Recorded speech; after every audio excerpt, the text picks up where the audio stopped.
personnes âgées quand même n'est pas globalisé. Ce sont les villes qui s'occupent de leurs personnes âgées, notamment via un accès social souvent, pour veiller à ce qu'ils ne soient pas seuls, veiller à ce qu'ils soient bien nourris et qu'ils puissent détecter des fragilités.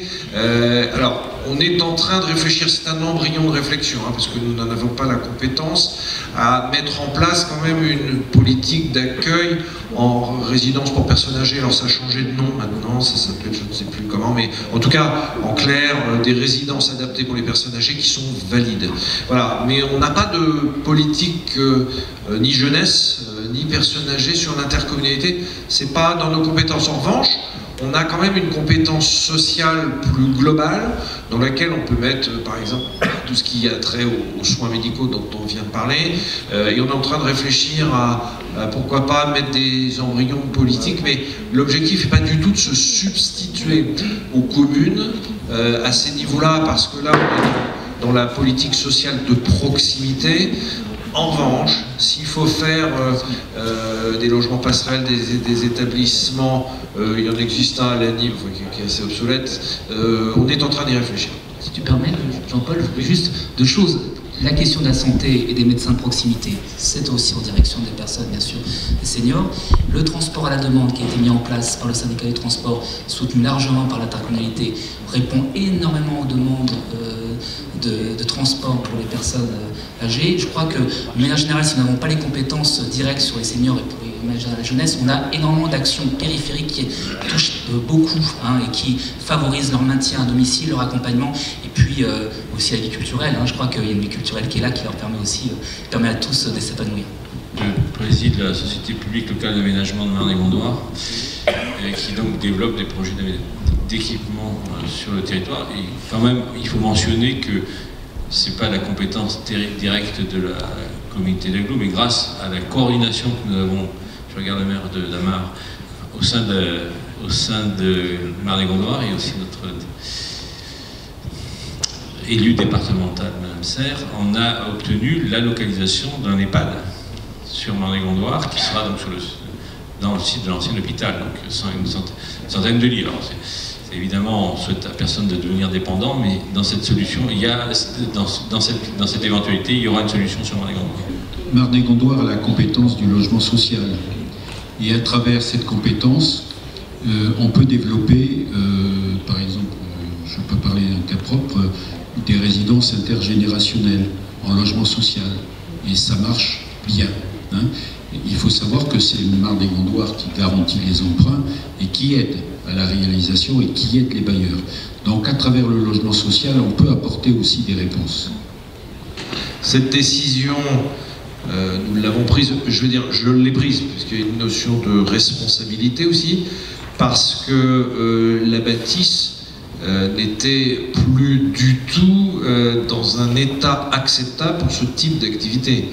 En clair, il y avait non seulement des fuites d'eau, mais vous aviez une installation électrique qui était non conforme, et après concertation avec le maire de Conches, il a bien fallu se rendre compte que le bâtiment ne permettait plus d'accueillir des enfants ou des musiciens, ou du public même. Voilà. Donc à côté, à Chanteloup, nous avons totalement rénové et agrandi une école, un conservatoire.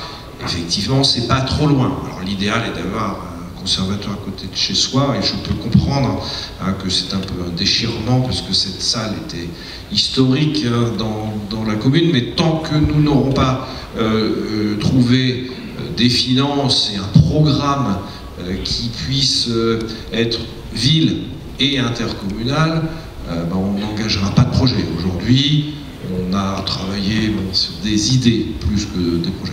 Donc voilà la raison pour laquelle ce conservatoire a été fermé. C'est vraiment le bâtiment n'était plus capable d'accueillir du public. Ça c'est un vrai sujet numérique. Alors Roland, il est là, pardon. Alors avant qu'il vous explique, c'est l'expert, c'est lui qui est en charge du développement numérique sur le territoire, à travers le département notamment.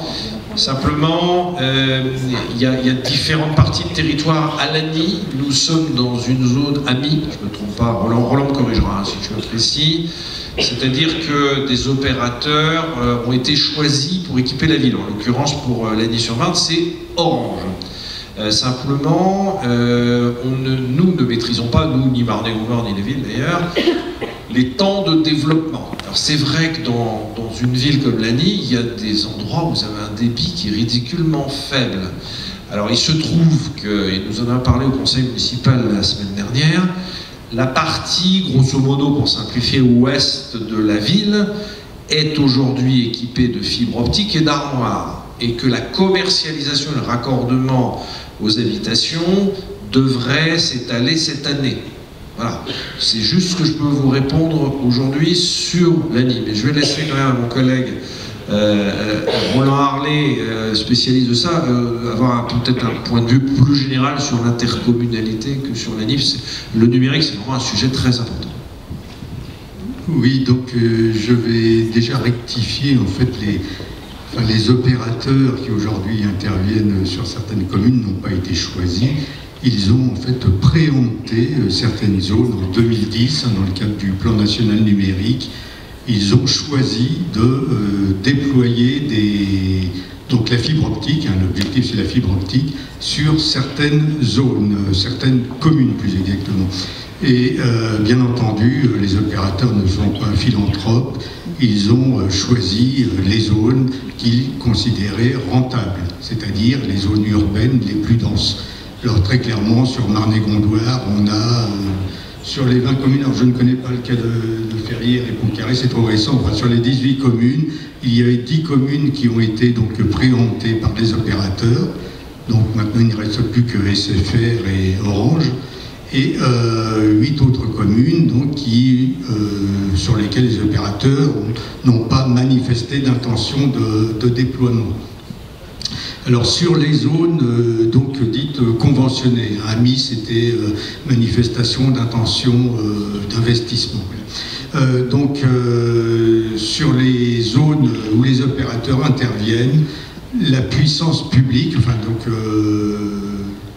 que ce soit l'intercommunalité ou toute autre collectivité, ne peut pas intervenir. Ça, c'est une réglementation européenne. On ne peut en aucun cas subventionner des déploiements sur des zones où un opérateur privé intervient. Alors, le problème, c'est qu'effectivement, les opérateurs vont déployer, ont déjà commencé à déployer de la fibre optique. Aujourd'hui, ils sont en train de tirer des câbles de fibre optique qui vont constituer les artères principales de transport, donc c'est le backbone, et progressivement ils vont donc les opérateurs, que ce soit Orange ou SFR, donc tirent les autoroutes, on va dire, et derrière des opérateurs secondaires, alors ça peut être Orange, SFR, mais d'autres, il y aura Free, etc., feront les raccordements finaux. Le problème que l'on risque de rencontrer, c'est que certaines zones puissent être délaissées, ou du moins fibrées en dernier, parce que ça n'est pas très rentable. Quand on amène un câble dans un immeuble où il y a 20, 30, 40 logements, c'est tout de suite rentable. Quand il faut tirer plusieurs centaines de mètres de fibre optique pour aller desservir une maison individuelle, on est moins tenté de le faire. Donc, on ne pourra, de facto, normalement, les opérateurs ont jusqu'à 2020 pour faire leur déploiement, donc on ne pourra éventuellement constater des carences qu'à partir de 2020. Ça, c'est donc les zones couvertes par les opérateurs. Là, après, il y a les zones sur lesquelles les opérateurs n'ont pas manifesté d'intention d'investissement. Ce sont les petites communes, les moins urbanisées. Donc, c'est le cas de Pomponne, de Carnotin, Chanteloup également pour partie. Sur ces zones, on a, dans un premier temps, donc, elles sont prises en charge par un syndicat mixte, qui est un syndicat départemental, Seine-et-Marne Numérique, qui va être chargé donc, de déployer la fibre optique à l'horizon. Alors, on aura 2 étapes, une première tranche en 2020 sur la partie nord du territoire et 2022 pour le reste des communes. Là, pour le coup, le syndicat Seine-et-Marne Numérique déploiera la fibre, mais sur toutes les habitations. Il y aura un engagement. Et éventuellement sur les zones qui auront été constatées comme carencées par les opérateurs. Donc ça sera 2020-2022. Et en attendant, il y a une première opération donc, de montée en débit qui a été conduite, donc, qui s'est achevée l'année dernière, au mois de juillet. Donc c'est une opération de montée en débit qui a consisté à mettre des équipements électroniques, donc eux raccordés en fibre, mais le dernier, on va dire le dernier tronçon, les dernières centaines de mètres, reste en cuivre, en ADSL, et donc ça a été réalisé par Seine-et-Marne Numérique sur 7 communes du territoire. Je vais passer la parole sur des sujets aussi compliqués que ça à Saint-Clair-Voriot. Simplement sur la partie ville, il est vrai qu'on est dans une entrée de ville côté Montévrain qui n'est pas la plus jolie. On en a d'autres qui sont pas terribles, mais celle-là elle est pas terrible parce qu'il y a une vieille station-service, parce que bon, bref, il y a des mutations qui sont prévues, mais qui évidemment vont engendrer des gens, il faut qu'ils se garent, il faut qu'ils circulent. Donc sur la partie ville, on en discutera plus en tête-à-tête, c'est pas l'objet de la soirée. En revanche, sur la partie effectivement, transport en commun aussi propre, il est vrai que ce projet existe toujours, que de rejoindre le Val d'Europe par 2 voies. Il est vrai que 2 voies centrales, voilà, il est vrai que dans ce cas, il faut aller tailler sur le Bois-de-Chigny, et il est vrai aussi que si jamais ça se faisait, on arrive en haut de la rue Saint-Denis et on n'a quand même pas résolu le problème jusqu'au bout. Donc je vais passer la parole, bonne chance, à Saint-Clair-Voriot, parce que ce sont des sujets vrais, mais alors compliqués à résoudre, mais sur lesquels il y a quand même des réflexions du département. Saint-Clair-Voriot a déjà lui-même travaillé, donc je lui passe la parole. C'est pour ça que souvent le cumul des mandats sert à quelque chose. Donc oui, votre association, on se connaît depuis au moins 2011 et on avait travaillé sur ce sujet, et donc je pense qu'à un moment donné, en 2014, on vous avait reçu avec Monsieur le Président et le maire de Lagny. Alors effectivement, l'histoire du site propre, la difficulté, c'est de traverser Lagny.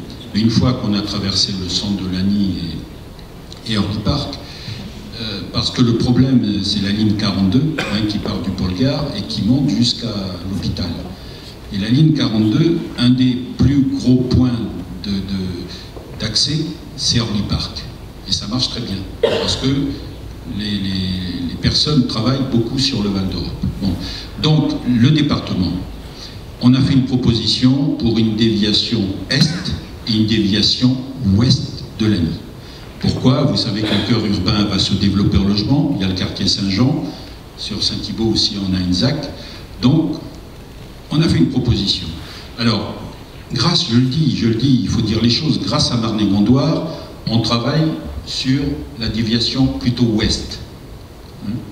C'était pour rentrer directement de l'autoroute A104 pour aller desservir les zones d'activité de Saint-Thibault-Lagny, la zone de Marne et Gondoire. L'Est, c'est plus difficile, et il y a un projet qu'on va relancer, que j'ai relancé, c'est pour dévier, si vous voulez, à partir du giratoire qui est à l'entrée de Chanteloup, Montévrain, pour repartir un peu plus à l'Est. Et pourquoi pas? On peut rêver un jour faire un pont de franchissement sur la Marne qui viendrait par l'Est rejoindre plus loin la 104 et par, disons, un peu au sud d'Annette. Bon, le projet est au département. On va le relancer. Le site propre de la 231, le département a lancé l'étude. Et depuis, justement, le giratoire de l'entrée de Chanteloup jusqu'à, pas l'hôpital, puisque c'est l'entrée de Montévrain, mais on part d'un doublement de la 231 entre ce giratoire de Montévrain, en gros, où il y a la concession méthane, jusqu'à l'hôpital. hors Boitigny, hein, ça c'est vraiment la plaine. Donc tout ça c'est à l'étude, ça prend du temps, il y a du financement, mais c'est en route, c'est en route. Simplement, sur le pont en X, pour la première fois depuis différentes époques électorales, on en parle à chaque fois qu'il y a une élection, et notamment une élection départementale, parce que c'est le département, parce que c'est au cœur urbain de Marne-et-Gondoire. Pour la première fois, un groupe de travail s'est mis en place sous l'égide de Marne-et-Gondoire. En clair, c'est Marne-et-Gondoire qui est le maître d'ouvrage, avec l'acceptation de tous les partenaires. Les partenaires, c'est la région, les partenaires, c'est le département, les partenaires, c'est la SNCF, etc., etc. Donc là, nous avons l'autorisation de la SNCF, écoutez-moi bien, à leur demander une étude qu'on va payer d'ailleurs, pour étudier la possibilité de modifier ce pont en X. Ça veut dire qu'on est obligé de passer par eux, ce qui est normal, c'est leur pont, c'est au-dessus de leur voie. Donc nous avons commandé, fait un cahier des charges, commandé cette étude, donc la machine technique est lancée. Alors on attend les premiers retours techniques pour lancer la machine politique, parce que derrière, il faut trouver quelques partenaires, et pas seulement qui causent dans un micro, hein. Il faut de l'argent. Voilà. Alors je vais quand même passer la parole, tu as un micro Roland, et puis sur la deuxième partie de ta question, toutes les questions difficiles, c'est pour Sinclair. Hein.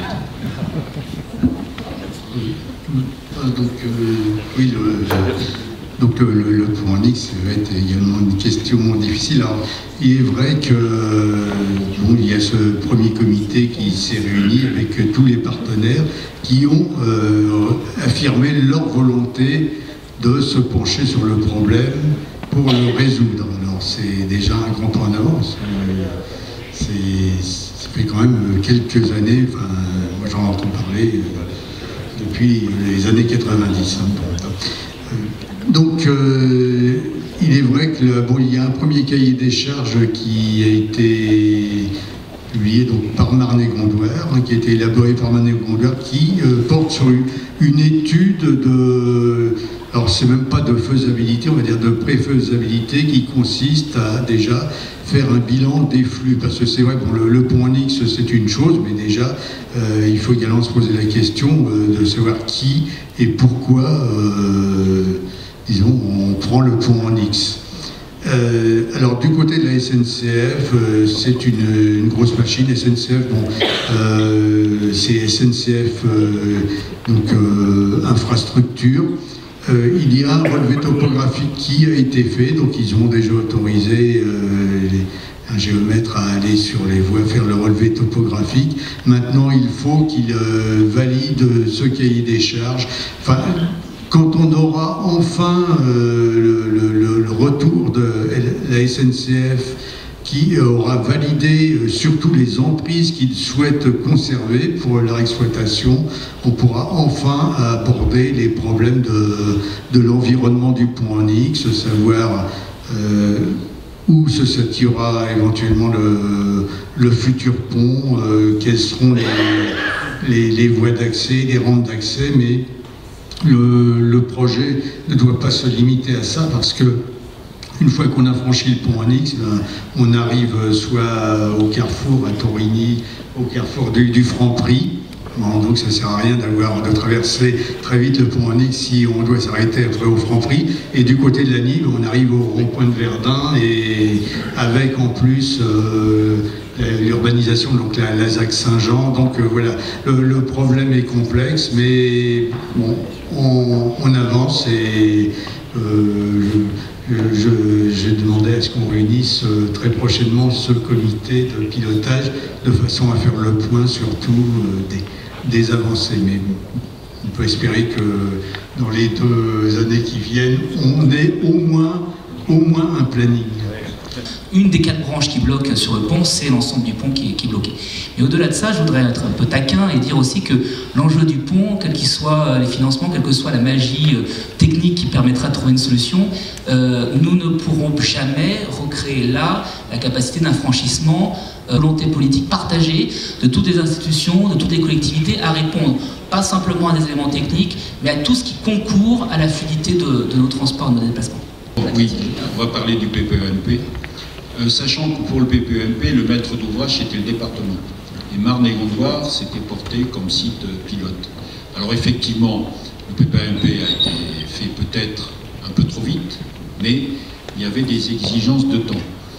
Et ce qui s'est passé, il y a eu un recours, bon, la justice s'est prononcée, donc le dossier est expurgé. Alors, effectivement, entre-temps, il y a des collectivités qui ont fait quelques remarques. Sachant que modifier un PPEMP, c'est un arrêté ministériel. Une fois que le PPEMP est déterminé, bouger le périmètre. Mais il y a des communes qui veulent modifier, donc ce qu'il est prévu, c'est qu'une réunion se fasse, je dirais, assez rapidement avec le département, hein, pour regarder les aménagements à faire et effectivement on le fasse évoluer.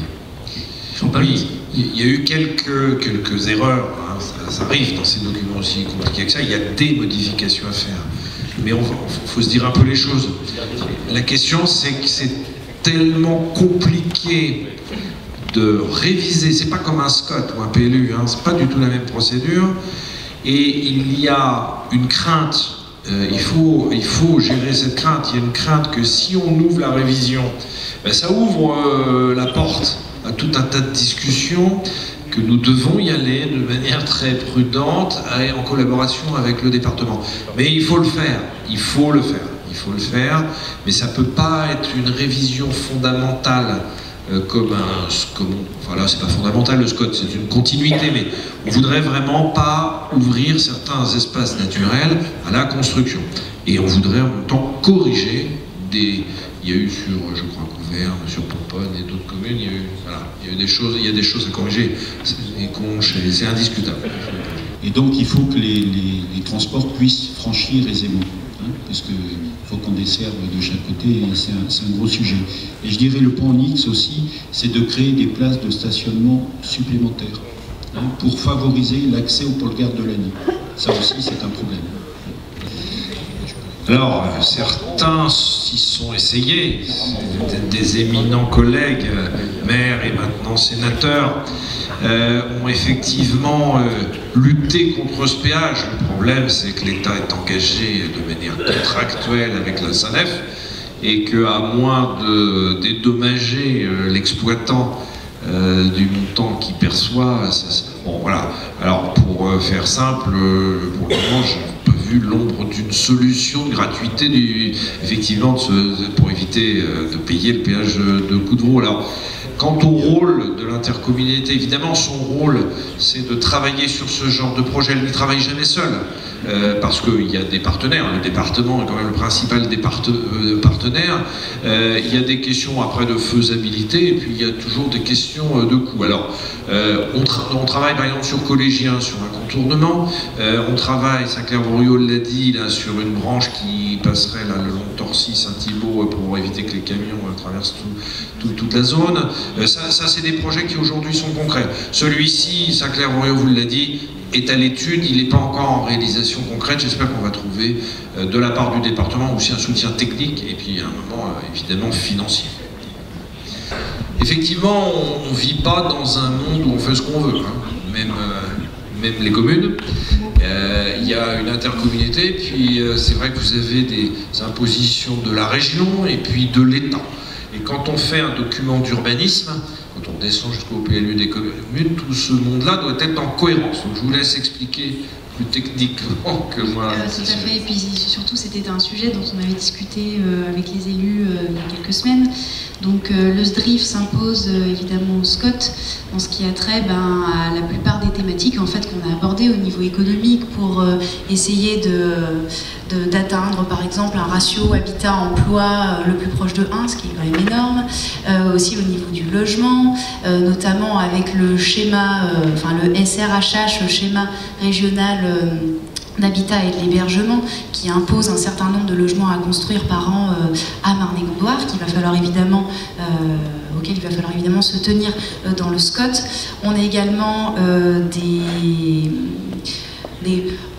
des contraintes de consommation d'espace, donc c'est là où le SCOT intervient sur évidemment au niveau du logement, où il va falloir un peu rationaliser les constructions, agir sur les densités de logement.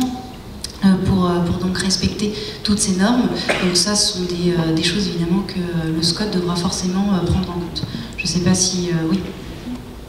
Par expérience, parce que, excusez-moi, je précise, je pense qu'il y a un enjeu extrêmement important de négociation avec la région au moment où il y a une mise en compatibilité du SCOT et du SDRIF, le SDRIF document au niveau régional, parce que finalement, on a bien vu dans le passé, à de nombreuses reprises, les négociations à la région ont permis d'éviter des dispositions sur notre territoire, sur des urbanisations dans certains secteurs, sur des enjeux de transport également qui n'étaient pas adaptés. Et donc la négociation vis-à-vis de nos collègues régionaux est essentielle pour laisser entendre. Alors le SDRIF, il a été approuvé, mais ce sont des éléments beaucoup plus larges. Il n'y a pas l'affinage que le SCOT nous apporte, ni ce que le PLU nous apporte. Donc il y a encore des phases de négociation tout à fait possibles pour éviter ce qui est une position trop forte. Et puis les négociations en matière de logement, c'est aussi très important, parce que si on écoutait la région et l'État, on aurait à bien plus construire que ce que nous faisons aujourd'hui. C'est important, on doit s'y tenir dans la mesure où les habitants, votre mobilisation nous permet également de tenir bon face à nos supra-documents qui nous imposeraient davantage. Et alors, sur la communication, on a quand même fait un peu tout ce qu'on pouvait, parce qu'il y a quand même eu beaucoup sur les abribus. On l'a fait à travers les sites internet, à travers les mails. Alors, heureusement, le bouche-oreille fonctionne aussi très bien. Non, alors, il y a peu et beaucoup en même temps de personnes. Alors, évidemment, on regarde l'intercommunalité des enjeux. Ça fait pas beaucoup de monde, mais je le disais en début de séance. Les personnes qui sont ici sont toutes des personnes éclairées, sont toutes des personnes qui sont intéressées par l'intérêt général, par le côté collectif de ce genre de projet. Et vous me donnez donc, il n'y a pas d'autres questions, je frustre personne. Et vous me donnez donc un petit mot de conclusion là.